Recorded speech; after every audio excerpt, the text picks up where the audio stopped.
Okay, Maria, thanks. so let's start with Sergio.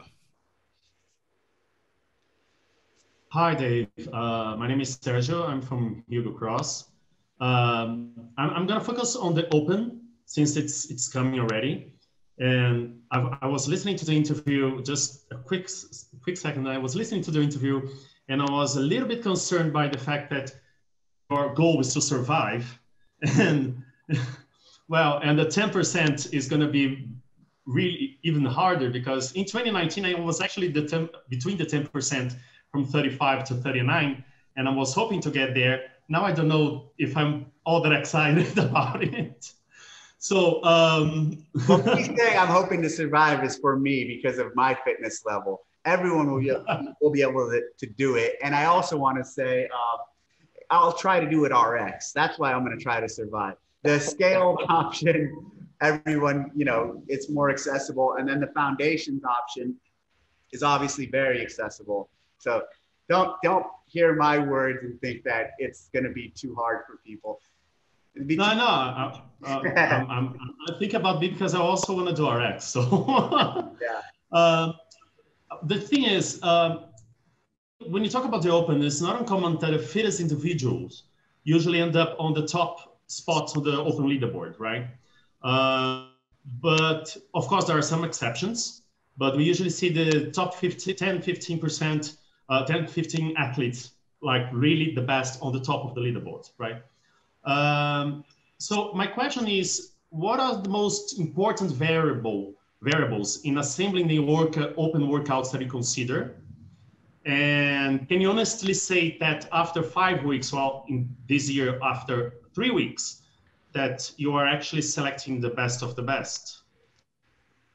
When we had 5 weeks, absolutely. And basically, when you look at the data by 3 or 4 weeks, it's pretty established on who's going to advance. And then the last couple of weeks are just additional tests to narrow it in.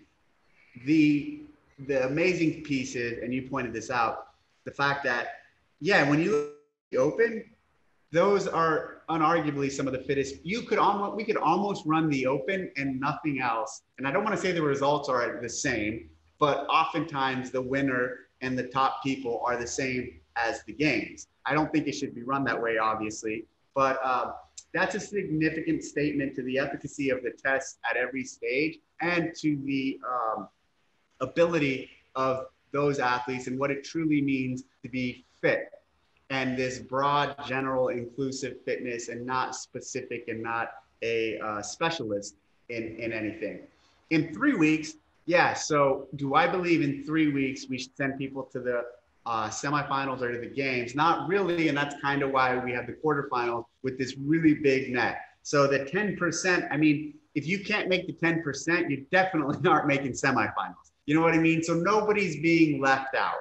Like if you finish 10.1%, if you don't get an invite to the semifinals, or I'm sorry, to the quarterfinals, guess what? You had no shot of making the quarterfinals. So the people who make the quarterfinals from that 10% are going to be like the 1.5% of that group. And so I think it's a very nice natural step that's very inclusive and has a lot of opportunity. It has opportunity for the best to prove themselves and for a lot of other good people to also work.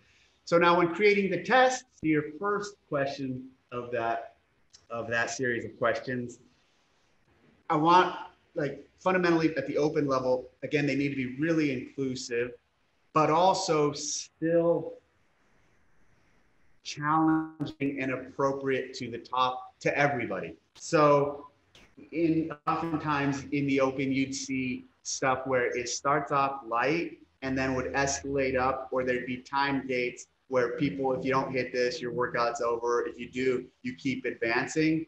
Things like that are some of the creative ways where we make it a really challenging test for the best, and then maybe not, we give places where everyone else kind of falls out.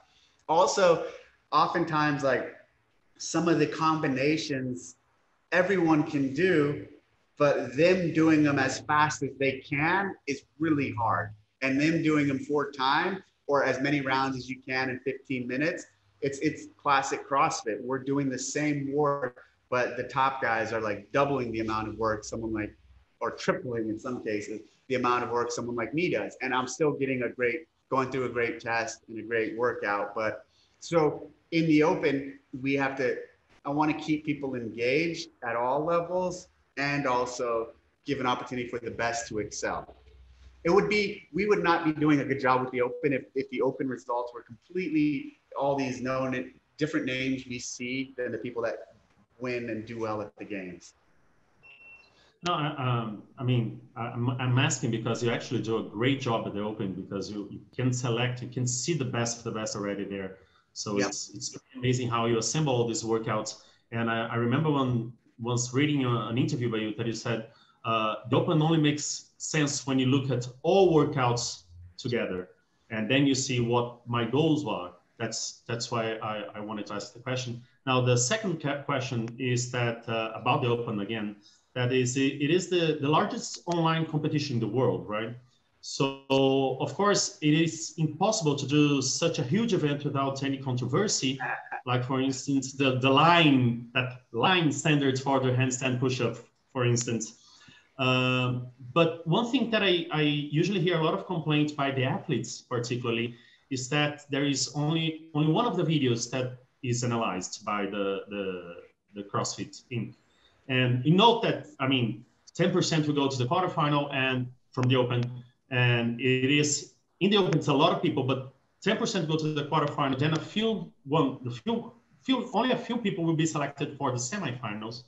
So my question actually concerns will that continue to be only one video to be analyzed? And one that athletes also ask me is why the CrossFit doesn't ask for all the videos to be submitted with the score, and then only later you tell them which video will be analyzed, because there is a huge gap between the workouts and the requirements for the videos. So this is my final question. There's a couple reasons for that. One is just scalability, and meaning checking all those videos and the resources to do that is a tremendous effort, even checking one video submission.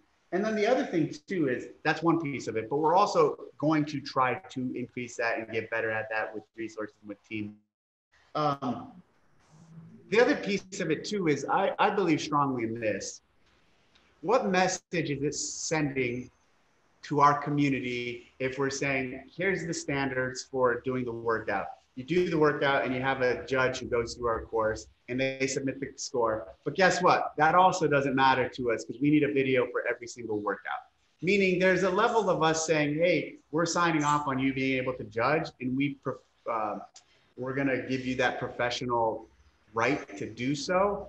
And the integrity there is like, yeah, we are acknowledging that we hope you're operating with a high level integrity and not cheating. And so if we were to review every video, it just feels like Big Brother coming over and saying, it doesn't matter that you had a judge, and it doesn't matter that you're an honest person and you did it the right way. We don't believe you, so we have to check.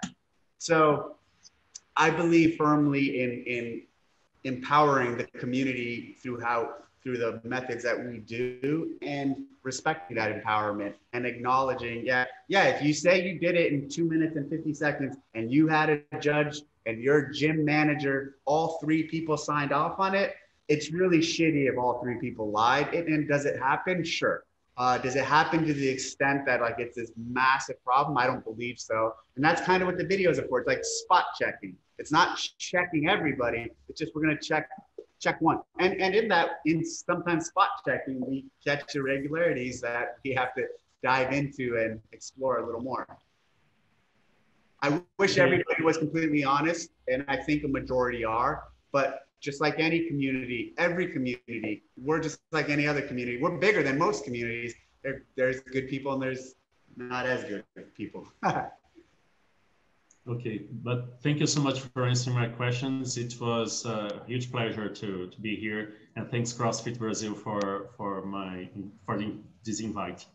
Thank you. Thank you, Sergio. Thank you. Dave, before inviting anyone in, how are you with the